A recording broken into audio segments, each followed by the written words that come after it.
Developed by INIS and released for the PS2 in February of 2002 here in North America, Gitaroo Man is one of those games that I played during my formative years as a teenager that left an indefinable impression on me that stuck with me to this very day. Gitaroo Man is one of the most succinct and intuitive rhythm games I've ever played. The mechanics are broken up into two core gameplay loops: attacking, where you follow a line with the analog stick and press one of the face buttons in tandem with the song, and defending, where you press any of the four face buttons on the controller as these inputs approach the center of the grid. There's also this charge section where you can recover your health in the same fashion as attacking. I think where other rhythm games can fail is by not explaining or elaborating on the mechanics and the minutia of how their games work. Don't get it twisted, I love Parappa the Rapper 1 and 2 to death, but to this very day I'm still not entirely sure how those games quantify your score or how the mechanics work. Gitaroo Man, on the other hand, is pretty straightforward, which makes it immediately accessible to anybody who simply wants to jump in and have some fun with it. If I were to levy some criticisms, however, I opine that there really isn't much direct feedback given to the player whenever you hit notes. What I mean is, regardless of if you hit or miss the notes, it really isn't conveyed to you through visuals or sound design very well at all. This isn't something I can articulate entirely too well through this video, but anybody who's played Gitaroo Man probably knows what I'm talking about here. Moreover, sometimes seemingly arbitrarily, you'll find yourself falling off of the line that you need to stay on.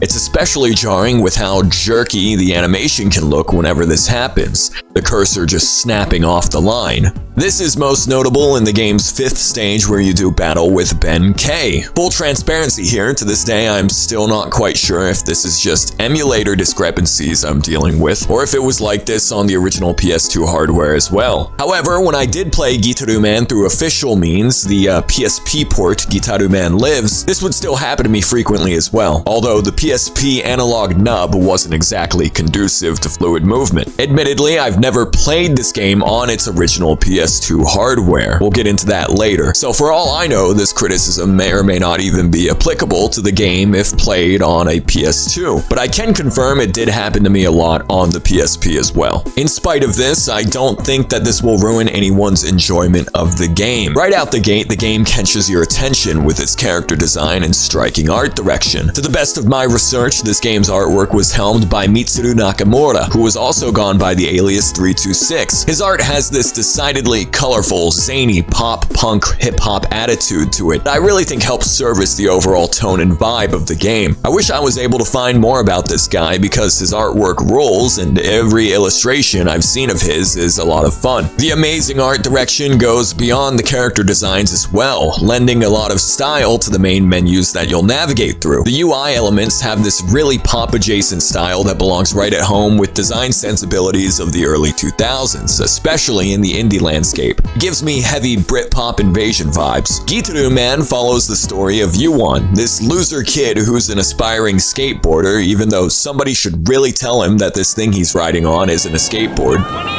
Anyways, Yuan gets picked on by this other kid, Kazuya, who's cuffing this girl named Pico, who happens to be the girl of Yuan's dreams. Yuan constantly pines for Pico's affection, but his attempts are rebuked because he's an awkward and unsure teenager. What are you doing? Practicing your skateboarding moves? You gotta be kidding me. You call that skateboarding? Kazuya! Yuan told me he's an awesome skateboarder with a strict training program, right? Now you won. Remember how easily I tripped you up yesterday? You can't do anything, let alone skateboard. Face it, you'll never succeed.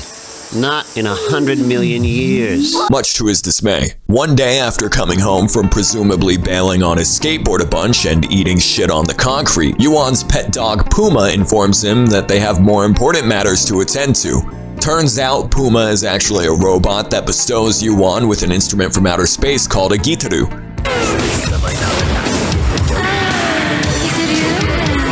Or Gitaroo? Never learned how to pronounce this thing. Anyway, he gives Yuan the Gitaroo, which there are 12 of, and Yuan is the rightful owner of the last Gitaroo, and he must travel to planet Gitaroo to stop an evil dictator named Zoe from collecting all 12 of them and ruling over the planet with tyranny. The characters Yuan interact with all bear resemblance to his friends on Earth, giving the impression that this whole adventure is some daydream power trip that Yuan is having. even though it totally isn't. Hey, Yuan. Oh, hi, Pico. Did you go somewhere this summer, Yuan? Huh? Oh, well, Hey, you won! The story is very much stream of consciousness and how it unravels. Nothing really makes too much sense here, and in fact, several plot holes and inconsistencies just get flat out disregarded. only you can use this Gitaroo that's been passed down for generations by the ancestors. Ancestors? Meaning my ancestors? Meaning what? By the way, I love how tongue-in-cheek the game is about the way it presents its story, and in fact, I think the sort of surreal stream of consciousness approach to telling this story services it incredibly well. I know in a rhythm game, the plot is typically regarded as this ancillary component that doesn't really matter, but this game's themes and the coming-of-age story really gelled with me as a kid, and nowadays, replaying it as an adult, it brings a smile to my face. You know, it's your typical Steven Spielberg-type coming-of-age shit, but you know, with anime characters and guitars. Between each level, there are these silent little snippets of wisdom bestowed upon the player through text, and some of these have stuck with me all these years later. They exist as this moment of clarity and reflection after each crazy-ass level that you complete. And the voice acting is some of my favorite of any game of the 6th generation. Yuan starts out sounding like this sniveling twerp, but by the end of the game, he's matured and developed confidence. I'm gonna practice my skateboarding and Pico's gonna be like, wow, you're so cool! There's no future in your dreams, Zoe. All your goons are gone. It's just you. Kazuya and Zoe have this snobby, conceited, arrogant attitude towards everybody that they talk to. Prepared the stage for the ultimate test. Who's the true ruler of planet Gitaroo? And Gregorio III sounds like... In the process of collecting the various Gitaroo, Puma and Yuan go on many misadventures and battle an assortment of bizarre and memorable characters. There's a total of 10 stages in the game, each one progressively getting more difficult with a natural challenge curve that gradually persists over the course of each stage, albeit with 1 or 2 difficulty spikes. What with Gitaroo Man being a rhythm game and so on, the soundtrack here is nothing short of incredible. What surprises me the most about Gitaroo Man's score is how diverse it is. Looking at the box art and looking at these character designs, you would make the assumption that this game's sonic style would mostly take a pop-punk adjacent approach, or something to that effect, but there's actually a wide array of genres presented here. The tutorial track Boogie for an Afternoon, in which Puma teaches you the fundamentals of the game's mechanics, is this really nice hip-hop beat with guitar stabs, organ keys, and a xylophone. 2, 1, 2, 3, 4.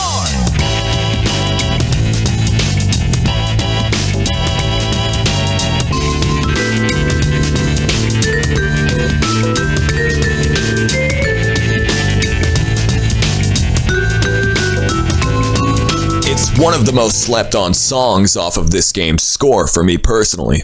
Of course, this is Gitaroo Man, so there are some rock jams as well. The opening track, Twisted Reality, sounds like this dad rock joint straight out of the 70s, what with its distorted, warbly guitar riffs, catchy percussion, and hair metal vibes.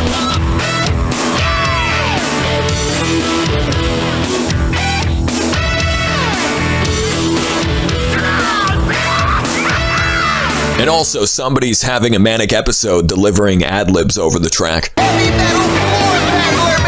But immediately after the first level, the game flips the script on you with the second stage's song, Flying to Your Heart, which is this Eurobeat dance electronic house banger with vocals.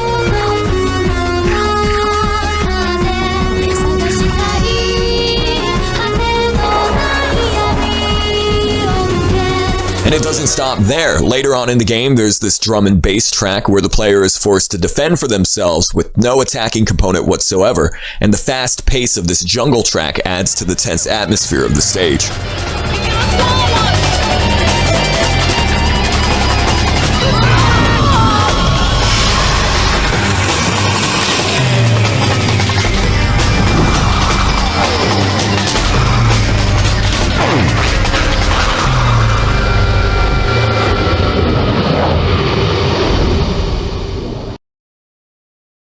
You made it! There's another stage later on in the game where Puma gets kidnapped and it hits you with this nylon string guitar flamenco bop. Sorry for the wait, you won. Puma, Gitaroo.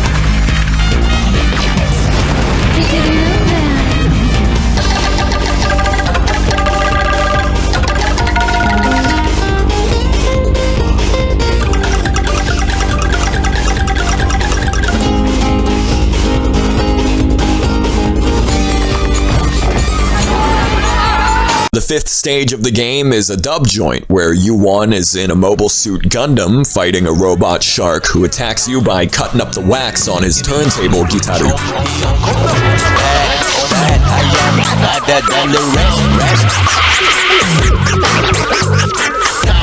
And of course, we got my man's Mojo King B laying down the funk on B-Jam Blues. Seriously, this guy's like the best character in the game.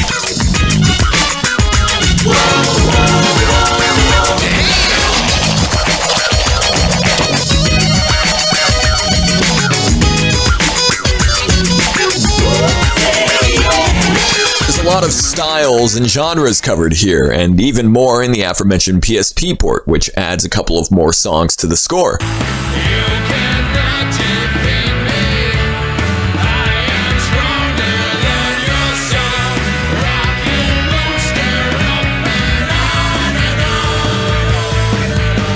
The OST is just as memorable and eclectic as the characters you meet along the way. Slightly impertinent, but one additional thing I love about this game is how there are unlockable character bios in the game. These bios provide some additional lore and backstory to these characters. This kind of thing is extraneous and didn't need to be in the game, but I'm glad that it's here.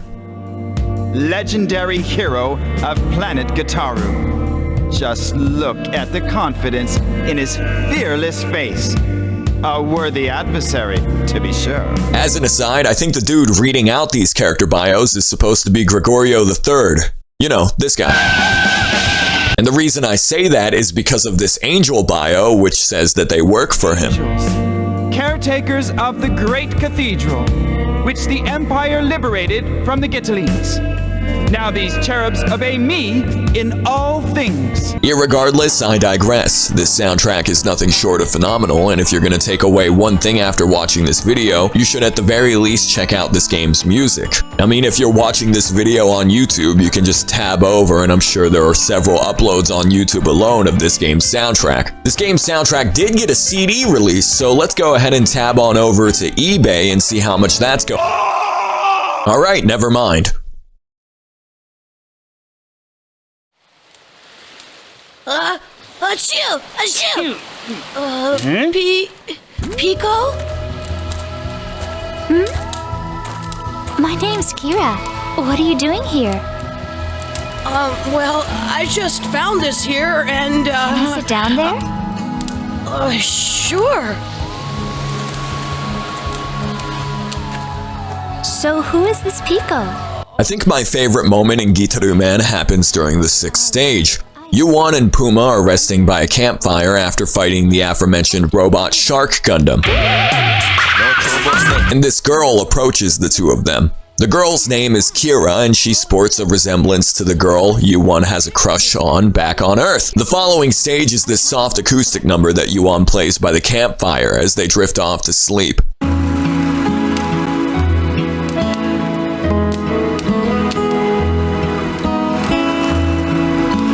It's a really sweet moment in the game and one of the very few instances where the absurdity of the game's story takes a backseat to express this earnest, warm moment to the player. Fast forward to the penultimate stage of the game. You're duking it out in a Gitaroo battle with Kira. Turns out she's one of Zoe's strongest warriors.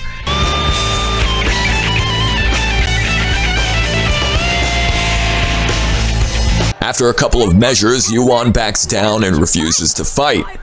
I can't! You won! Attack her! Or she'll finish you! Get up, Gitaroo Man! Get up, get up, get up! I won't! I won't fight you, Kira!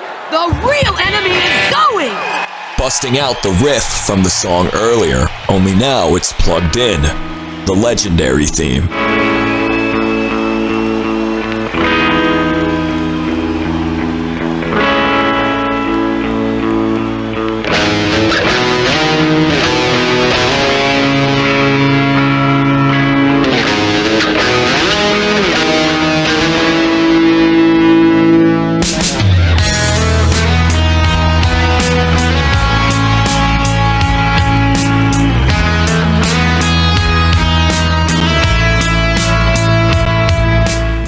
one of the best moments in any video game, full stop. Just period, right there. Like seriously, how has this game been slept on for so long? Well, it should go without saying that this game wasn't exactly a commercial success for INIS or Koei. I can't find any official sales numbers online, and although this game would get a PSP port in 2006 titled Gitaroo Man Lives, which is how I played the game for the first time when I was a kid, it doesn't really seem like this game pushed too many units. In spite of this, however, the developer INIS is still around, much to my surprise. They go by Leona Interactive now, but haven't published or developed any games since 2016, it would seem. So that brings us to the question of how are you gonna play Gitaroo Man? Well, let's just hover over back onto eBay and see what kind of prices this game is going for. Yeah, so I gotta come clean here. Gitaroo Man has always been expensive on the PS2. I've been under the assumption for the longest time that it only ever got one pressing during its original PlayStation run. And even back in my day during the late 2000s when I was looking for a copy when I was younger, it was still exorbitantly expensive. So I opted to get the PSP port, and back then I was able to get it at a GameStop for $20 or so. Unfortunately, even the PSP game has gone way up in price over the past few years because of this game's cult status. This is one of those games that's just been left to die on the hardware that it was released on, and to my knowledge, it never got any sort of port or re-release on the PS Trips, PS4, PS5, or PS Vita in any form or capacity. Well, your best bet nowadays is to just emulate it. Thankfully, PSP emulation is very much functional and easily accessible, and it runs incredibly well on PPSSPP. You don't even need a beefy PC to run it either. PSP emulation is incredibly well optimized and runs very well on lower-end computers. PS2 emulation, however, has always been a slow, arduous development. But if your PC has the specs for it, you can definitely get this up and running. You'll have to mess around with the audio output and adjust the latency so the input delay isn't too game-breaking.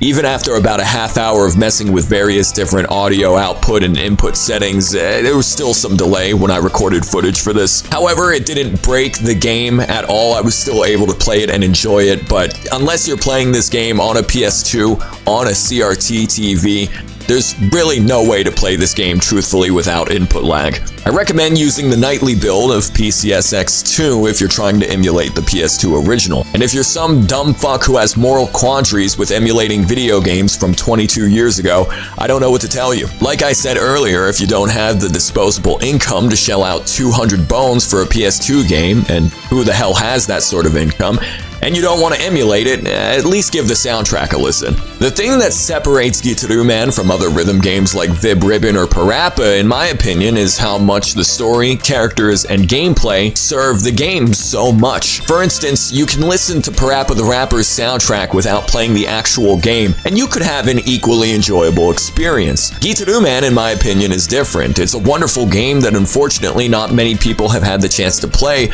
due to the circumstances of its release. There was this Kickstarter back in 2016 between Gitaroo Man developers INIS and Parappa developers Nana Onsha, which billed itself as a spiritual successor to both games. Unfortunately, the Kickstarter failed and it never came to fruition, and we'll probably never see the fruits of their labor. I don't think it's entirely impossible for a sequel to happen. INIS is still kicking, and so are most of the key people involved with this game's development, to the best of my understanding. While I don't think we'll ever see the likes of Yuan and Puma and Mojo King B and Pico and Zoe and Kazuya and all the rest of them in any subsequent game or follow-up, I lament that Gitaroo Man is a beautiful work of art that more people should play. It's a game that's very near and dear to me, and one that I played during my formative years as a teenager that's stuck with me for most of my life. At the very least, give the music a listen or watch a long play of it on YouTube if you don't want to shell out the skrill for an official copy, or if you don't want to emulate it. I didn't get to cover every single aspect of this game. Believe me, there's a bunch of stuff I didn't address here in this video that I would have loved to, but I also want you to experience it for yourself. Thanks for watching, and have an excellent rest of your day.